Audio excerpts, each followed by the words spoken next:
نبی پاک صلی اللہ علیہ وسلم کی حدیث ہے مسلم میں طبرانی میں، حضور نے فرمایا آؤ میں تمہیں پچھلے زمانے کے ایک ایماندار نوخیز ولی اللہ کی بات سناؤں۔ پچھلے زمانے حضور نے فرمایا پچھلے زمانے میں ایک بادشاہ جادو کے زور پہ حکومت کرتا تھا۔ جب وہ ایک جادوگر اس نے رکھا ہوا تھا تو جادوگر اس کو جادو بتاتا، وہ جادو کے زور پر حکومت کرتا۔ جادوگر بوڑھا ہو گیا تو کہنے لگا بادشاہ کوئی نوجوان میرے پاس بھیج دے، اب میں بوڑھا ہو گیا ہوں میرا پتہ کوئی نہیں کب مر جاؤں۔ ایک نوجوان کی ڈیوٹی لگائی، بڑا زیرک سمجھدار، اپنے رعایا میں سے چن کے جو ذہین فطرت مزاج بچہ تھا وہ اس نے لگایا۔ اللہ کے محبوب علیہ الصلوۃ والسلام فرماتے ہیں بچہ جادو سیکھنے لگا، وقت گزرنے لگا۔ بچہ جب جادو سیکھنے جاتا تو رستے میں ایک راہب بھی تھا جو انجیل جانتا تھا، وہ اللہ اللہ سکھاتا، لوگوں کو حضرت عیسیٰ علیہ السلام کی تعلیمات سے آگاہ کرتا۔ اس نے دیکھا کہ یہاں بھی لوگ اکٹھے ہیں تو وہ بچہ اس راہب کے پاس بھی اٹھنے بیٹھنے لگا۔ اب جب اس کے ساتھ اس کی گفتگو بڑھنے لگی تو اس کو باتوں میں لذت آنے لگی۔ اس نے راہب نے پوچھا کہ تو کون ہے اور کس طرح سے آیا ہے، کیا تیرا معاملہ ہے؟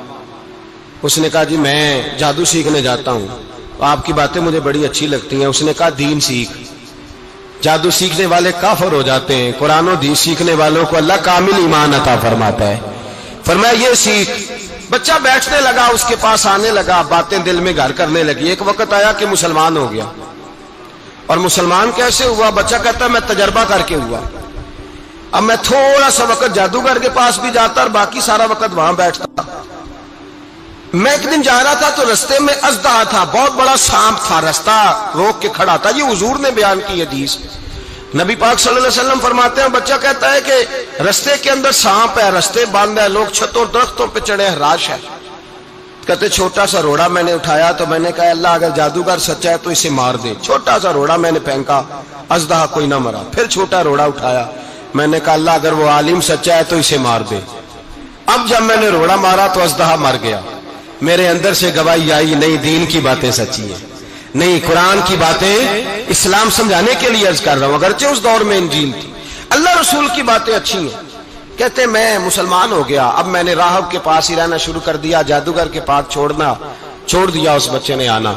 بادشاہ پوچھتا کہاں زیادہ وقت گزارتے ہو تو وہ بات گول کر دیتا، وقت تیزی سے بڑھنے لگا۔ اللہ نے اس نوجوان میں طاقت پیدا کر دی، اب وہ اس کے اندر نا اللہ نے توانائی روحانیت پیدا کر دی، ابھی جوان ہے، 14-15 سال عمر ہے۔ اللہ نے اب جو بیمار بھی آتا وہ دعا کرتا تو اللہ صحت عطا کر دیتا، جو بھی آتا۔ بادشاہ کا ایک درباری تھا، بادشاہ کو پنکھا جلتا تھا، وہ اندھا ہو گیا، کوئی ایسی تکلیف آئی کہ نابینا ہو گیا، بڑے علاج کرائے شفا نہیں ہوئی۔ کسی نے اس بچے کا پتہ بتایا کانوں میں، اس کے پاس گیا تو بچہ کہنے لگا شفا تو ہو جائے گی پر کلمہ پڑھنا پڑے گا، مسلمان ہونا پڑے گا، جس پیغمبر کا میں غلام ہوں تجھے بھی بننا پڑے گا، دین پہ عمل کرنا پڑے گا، اللہ شفا دیتا ہے۔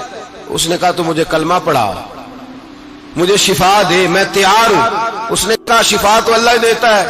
اس نے اللہ تبارک و تعالیٰ کا ذکر کر کے دعا مانگی، یہ مسلم شریف میں حدیث ہے، طبرانی میں موجود ہے۔ اللہ نے اسے شفا دی، اس نے کلمہ پڑھنا شروع کر دیا۔ یہاں ایک نقطہ لکھا ہے ہمارے علماء نے، کہتے ہیں جب اللہ ولایت عطا کرتا ہے نا تو یہ سفید بالوں والے کا حصہ نہیں ہوتی۔ اگر جوانی میں کوئی آدمی توبہ کر کے تصوف کے رستے پہ چلتا ہے تو سب سے زیادہ ولایت اللہ اسے عطا فرماتا ہے، سب سے زیادہ ولایت اس کے پاس ہوتی ہے۔ ابھی اس کے بال کالے ہیں، چڑھتی جوانی ہے، دعا کی تو اللہ نے، اور حدیث پاک میں موجود ہے کوڑے آتے تو شفا یاب ہو جاتے، اندھے آتے تو شفا یاب، برس والے آتے تو اللہ سے دے، جوان ہے۔ بادشاہ کے پاس وہ واپس گیا، وہ جو آدمی جس کی آنکھیں ٹھیک ہوئی تھی۔ بادشاہ نے پوچھا کہ کیسے شفا ملی؟ تو کہنے لگا میرے رب نے شفا دی ہے۔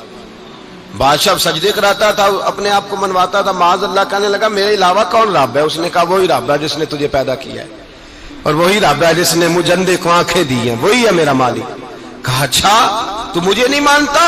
کہا نہیں میں اپنے رب کو مانتا ہوں۔ بادشاہ نے اسے سزا دی، ستایا، اس نے بچے کا پتہ بتایا، پھر بچے کو بلا کے ستایا تو اس راہب کا پتہ بتایا، راہب بھی قتل ہو گیا، نابینا بھی قتل ہو گیا۔ بادشاہ نے کہا سپاہیوں سے اس بچے کو لے جاؤ اور پہاڑ کی چوٹی پہ جا کے نیچے پھینکو تاکہ مر جائے.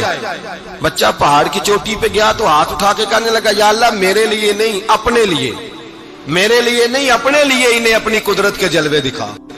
میرے لیے نہیں، اللہ کے بندے اپنی جان بچانے کی دعائیں نہیں مانگتے، اپنے لیے انہیں اپنی قدرت کے جلوے دکھا. یہ دعا مانگی، جتنے لوگ ساتھ آئے تھے وہ سارے زمین پہ گرے اور سب مر گئے، پہاڑ سے گر کے مر گئے. بچہ واپس سیدھا بادشاہ کے پاس کہنے لگا لو بھائی میرے رب نے مجھے بچا لیا ہے.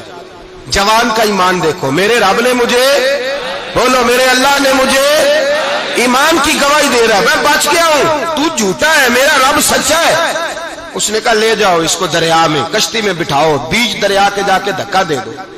بیٹھے کشتی میں، دریا کے بیچ گئے، اور جب جا کے وہاں اس کو دھکا دینے لگے تو اس نے کہا اللہ میرے لیے نہیں اپنے لیے انہیں اپنی قدرت کے جلوے دکھا. بس ایک طوفان سا آیا، جتنے سپاہی ساتھ آئے تھے ڈوب کے مر گئے.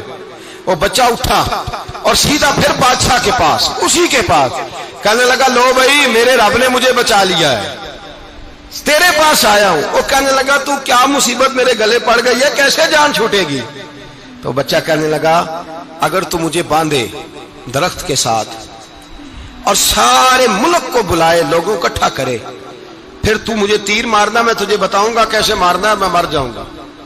اللہ کا بندہ نوجوان ایمان دیکھو، مرنے کے طریقے بتا رہا ہے، میں تجھے بتاؤں گا میں کیسے مروں گا. یہ بات کہی، بادشاہ نے سارا مجمع جمع کیا، ملک سارا باہر آ گیا، درخت کے ساتھ باندھ دیا. کہنے لگا بھائی لوگوں یہ مجھے مارنا چاہتا تھا، مار نہیں سکا، اب میں اسے بتانے لگا ہوں کہ میں کیسے مروں گا. اسے کہو جب تیر مارے تو ساتھ میرے رب کا نام بھی لے، میں اپنے رب کے نام پہ جان دوں گا، ایمان کی پختگی میں اللہ کے نام پر جان دوں گا. اسے کہو رب کے نام پہ مارے، مر جاؤں گا. بادشاہ نے اللہ کہہ کے تیر مارا، پیشانی میں لگا، بچے کی روح پرواز کر گئی. جتنا مجمع کھڑا تھا سارا کلمہ پڑھ کے مسلمان ہو گئے، سارے مسلمان ہو گئے سارے. میرے رسول پاک سید عالم صلی اللہ علیہ وسلم نے نوجوانوں کو بتایا جب تمہارے اندر ایمان کی قوت آئے گی تو اللہ تمہاری مدد کرے. فرمایا وہ نوخیز ولی تھا، ابھی جوان رانا تھا، ابھی اس کی پیشانی پر جوانی کے آثار تھے، لیکن اس نے اللہ کو راضی کیا، رب کریم کو راضی. ولایت کا مطلب بڑھاپا نہیں، ولایت کا مطلب وہ نہیں کہ جب بڑا لمبا وقت گزر جائے تو پھر آدمی آئے کہ نہیں اب کیا کرنا ہے، اب مسجد ہی ہے، اب تو اس کے علاوہ گزارا ہی کوئی نہیں. تو اس وقت کا آنا اللہ کی بارگاہ میں قبول تو ہے، لیکن شاباشی اسی کو ملتی ہے جو جوانی کے وقت آئے، جو عین اس وقت آئے جو وقت میرے رسول پاک علیہ السلام کے غلام عبداللہ ابن عمر، حضرت عبداللہ ابن عمر رضی اللہ تعالیٰ عنہ فرماتے ہیں کہ میں نکلا، مجھے سفر کے لیے جانا تھا، تو تھوڑی سی کھجوریں، تھوڑا سا سرکہ، ایک شہد کی بوتل، چیزیں میں نے سفر کے لیے ساتھ رکھ لی. میں جب مدینے سے باہر صحرا میں نکلا نا تو رمضان نہیں تھا، غیر رمضان تھا. میں نے ایک نوجوان کو دیکھا بکریاں چرا رہا ہے، بکریاں چرا رہا ہے. اے جوان، آپ فرماتے ہیں اس کا چہرہ بڑا نورانیت والا، گرد پڑی ہوئی پر بڑا حسین. فرماتے ہیں میں نے اس کو کہا کہ آ جاؤ کھانا کھا لو، روزے بھی نہیں تھے. کہنے لگا نہیں میں نے روزہ رکھا ہوا ہے. فرماتے ہیں میں نے کہا پتہ کروں کہ نیرا نیک ہی ہے کہ پرہیزگار بھی ہے. نیک وہ ہوتا ہے جو نماز پڑھے روزہ رکھے، پرہیزگار وہ ہوتا ہے جو گناہ سے بچے، وہ پرہیزگار ہوتا ہے. کہا پتہ کروں پرہیزگار بھی ہے کہ نہیں. کہتے میں قریب گیا تو میں نے جا کے اس کو کہا بھائی تیری بکریاں بڑی پیاری ہیں، میرا دل کرتا ہے ایک بکری مجھے دے دو. کہتے وہ جوان، غربت بھی، پریشانی بھی، پر دامان توکل کی یہ خوبی ہے کہ اس پر پابند لگے ہوتے ہیں، دھبے نہیں ہوتے. غربت ہے. کہا جناب ایک بکری دے دو. آنے لگا جناب بکریاں میری نہیں، بکریوں کا مالک کوئی اور ہے. کہتے میں نے آزمانے کے لیے کہا کہ بکریوں کے مالک کو کہنا ایک بکری بھیڑیا لے گیا ہے، کہہ دینا بھیڑیا لے گیا ہے. تو کہتے اس نے میری طرف دیکھا، گرد سے اس کے بال اٹے ہوئے، آنکھوں میں روشنی، چہرے پہ اطمینان، لب و لہجے میں ایمان کی طاقت. نوجوان کہنے لگا حضور بکریوں کے مالک کو تو کہہ دوں گا بھیڑیا لے گیا ہے، جب عرش کا مالک پوچھے گا تو کیا جواب دوں گا، اللہ کو کیا جواب دوں گا. کہتے ہیں میں کانپنے لگا، اس کی بات سن کے واپس آیا، جو کام نکلا تھا وہ چھوڑا، واپس لوٹ آیا. میں نے پتہ کیا کس کا غلام ہے، پتہ چلا فلاں آدمی کا ہے. کہتے میں نے پہلے غلام خریدا، پھر پتہ کیا تیرے پاس بکریاں کتنی ہیں، اس نے کہا 400. کہتے میں نے مالک سے ساری بکریاں خریدی، پھر غلام کو بلایا، پھر وہ بکریاں تحفے میں دی، تحفے میں۔ کہنے لگا حضور یہ سارا کچھ مجھے کیسے ملا؟ میں نے کہا تیرا ایمان بڑا پختہ تھا تو میرے رب نے تجھے انعام عطا فرمایا۔